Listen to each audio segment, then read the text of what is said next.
वक्त की बड़ी खबर आपको बता दें, ईद पर नमाज पढ़ने को लेकर पहले ही सरकार ने आदेश दिए थे कि सड़कों पर नमाज नहीं पढ़ी जाएगी, लेकिन यूपी के अलग अलग जिलों से कई ऐसी तस्वीरें सामने आई जहां पर सड़कों पर नमाज पढ़ी गई और बवाल भी देखने को मिला।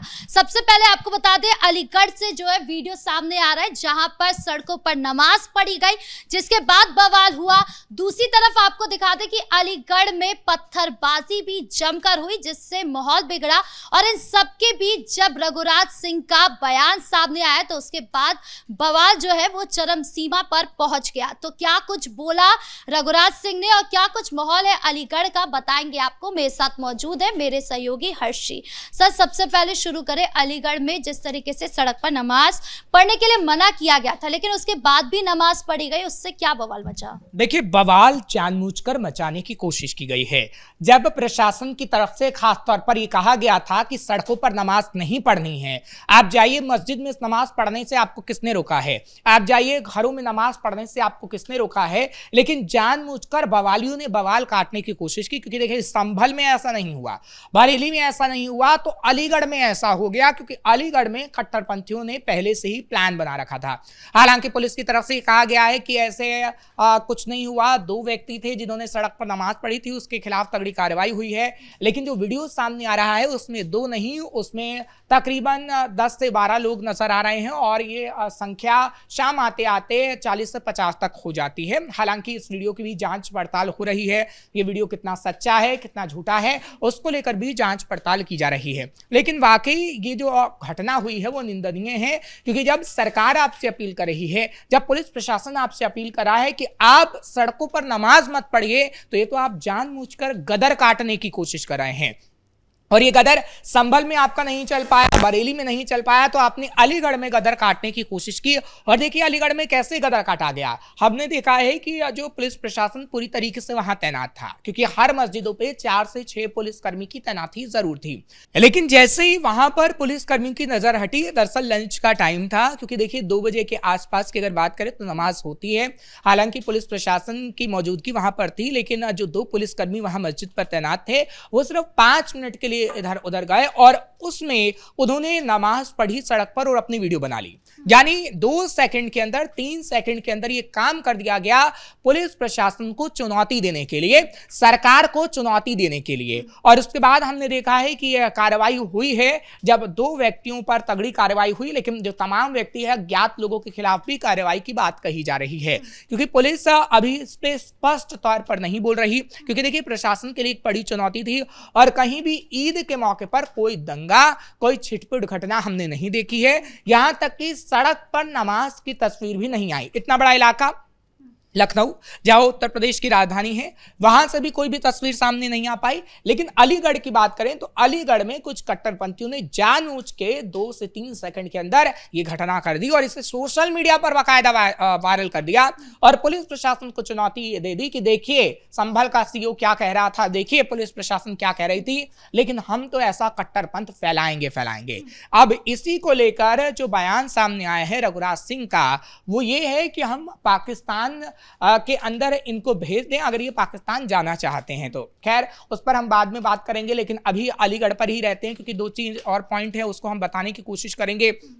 क्योंकि देखिए, बाकायदा जो सूत्रों के हवाले से खबर मिल रही है कि एक ग्रुप था पूरा और उस ग्रुप ने ये काम किया है और उस ग्रुप में 12 से 13 लोग थे। हालांकि ये कहा जाता है कि उस ग्रुप में 2 से 3 लोग बाहर के भी व्यक्ति थे, वो अलीगढ़ के नहीं थे। अब जो बाहरी व्यक्ति था वो कौन था, उसकी जांच पड़ताल की जाएगी। क्योंकि देखिए, जब भी कट्टरपंथ को फैलाया जाता है तो वहां पर जो स्थानीय लोग होते हैं उनके साथ बाहरी लोग आकर मिलते हैं। क्योंकि देखिए, स्थानीय लोगों का तो पुलिस प्रशासन को पता रहता है कि स्थानीय लोग है, यहाँ पर रहता है, अगर कोई किराए पे रहता है तो थाने में पूरा वेरिफिकेशन होता है।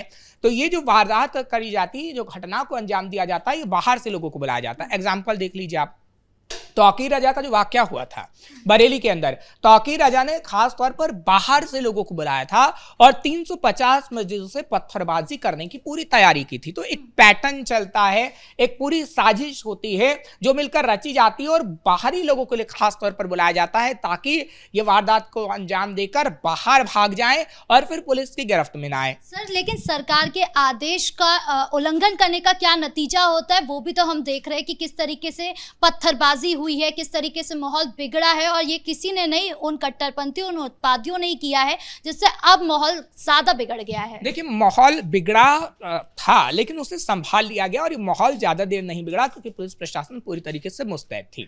हाँ, इतना जरूर है कि ये कट्टरपंथी जानबूझकर माहौल को बिगाड़ने की कोशिश कर रहे थे कि जो पत्थरबाजी की आप तस्वीर दिखा रही हैं वो एक इलाके की है और इस इलाके में पूरी तरीके से पुलिस बल तो तैनात थी, लेकिन उस पुलिस बलों पर भी पत्थर फेंकने की बात आखिर सामने आई है। लेकिन वो पत्थर पुलिसकर्मी पे फेंका गया है या फिर नहीं फेंका गया है, अभी पुलिस उसकी पुष्टि करेगी, क्योंकि जो पत्थरबाजी हम देख रहे हैं वहां पर पुलिस प्रशासन है तो, लेकिन वो दूर दूर नजर आ रहा है। और ये कहा जाता है कि जहां पर पत्थरबाजी हुई है वो पूरा मुस्लिम इलाका है, उसमें 2-4 हिंदुओं के घर हैं और ये पत्थरबाजी जानबूझकर की गई है मुस्लिम इलाकों में अपनी पैठ को दिखाने के लिए। लेकिन इतना जरूर है कि इन सबकी गिरफ्तारी होगी, क्योंकि जो सोशल मीडिया पर वीडियो वायरल हो रहा है उसमें सबके चेहरे नजर आ रहे हैं और एक एक करके गिरफ्तारियां भी होंगी, इस बात में कोई दो राय नहीं है। और योगी प्रशासन पूरी तरीके से मुस्तैद है, मुस्तैद रहेगा। और अब जो पिछली सरकार में हम दंगे देखते थे वैसी कोई घटना उत्तर प्रदेश में नहीं हो रही है। सर, अब बात करें रघुराज सिंह की, उनका बयान सामने आया, उन्होंने कहा कि इजराइल चले जाए, ईरान चले जाए, जहां जाना वहां चले जाए, लेकिन यहां पर सड़क पर नमाज पढ़ने नहीं दिया जाएगा। बिल्कुल, खासतौर पर उन्होंने इराक और पाकिस्तान की बात की है। वो कह रहे हैं कि अगर आपको सड़कों पर नमाज पढ़ना है, अगर माहौल को खराब करना है, तो ऐसे कट्टरपंथी इराक या पाकिस्तान चले जाएं। क्योंकि देखिए, विवादित बयान तो है और इस पर समाजवादी पार्टी और कांग्रेस के बयान भी सामने आ रहे हैं, लेकिन वो इस कृत्य को बता रहे हैं कि देखिए कैसे अलीगढ़ में मना किया गया था, लेकिन अलीगढ़ में कट्टरपंथी जानबूझकर माहौल को खराब करने की कोशिश करते हैं, इसलिए जो तमाम कट्टरपंथी हैं वो चले जाएं पाकिस्तान के अंदर।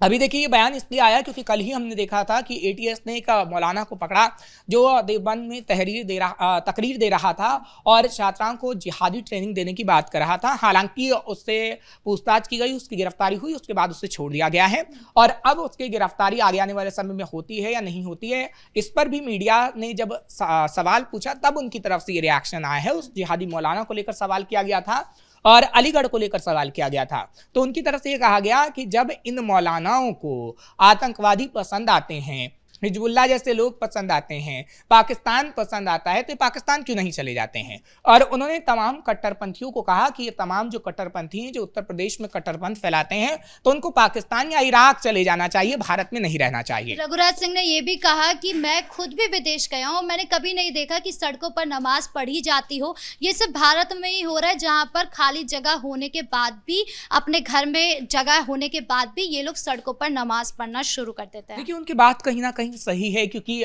कई इलाकों में, राष्ट्रीय राजधानी दिल्ली के इलाकों में देखिए आप, कई इलाके हों या फिर उत्तर प्रदेश में देखिए, अगर ईद में अगर मस्जिद में जगह कम है तो प्रशासन से अनुमति ली जाती है कि एक जगह को अलॉट कर दिया जाए। अगर कोई पार्क है वहां पर आपको चाहते हैं कि अगर आप वहां पर नमाज पढ़ना चाहते हैं, ईद में आपकी मस्जिद फुल हो गई है, तो आप एक पत्र लिखिए और एक जगह को अलॉट कर लीजिए। और जगह को ऐसी बात नहीं है, राष्ट्रीय राजधानी दिल्ली में कहीं मोहल्लों में ऐसा हुआ है तो कई पार्क को अलॉट कर दिया गया, क्योंकि मस्जिदें काफ़ी छोटी होती हैं, इलाका काफ़ी बड़ा होता है, तो उस पार्क में जाकर आप नमाज पढ़ सकते हैं। लेकिन इन कट्टरपंथियों ने ऐसा नहीं किया, क्योंकि इन्हें कट्टरपंथ फैलाना था और ये चाहते हैं, क्योंकि अलीगढ़ की अगर हम बात करते हैं तो अलीगढ़ में ज़्यादातर मुस्लिम आबादी है और मुस्लिम आबादी कहीं ना कहीं प्रशासन को चुनौती देना चाहती थी, लेकिन ऐसा हुआ नहीं। और अब तो क्योंकि आप देखिए, जो पूरा खेल होता है वो कट्टरपंथियों का होता है, उन मौलानाओं का होता है जो माहौल को बिगाड़ना चाहते हैं।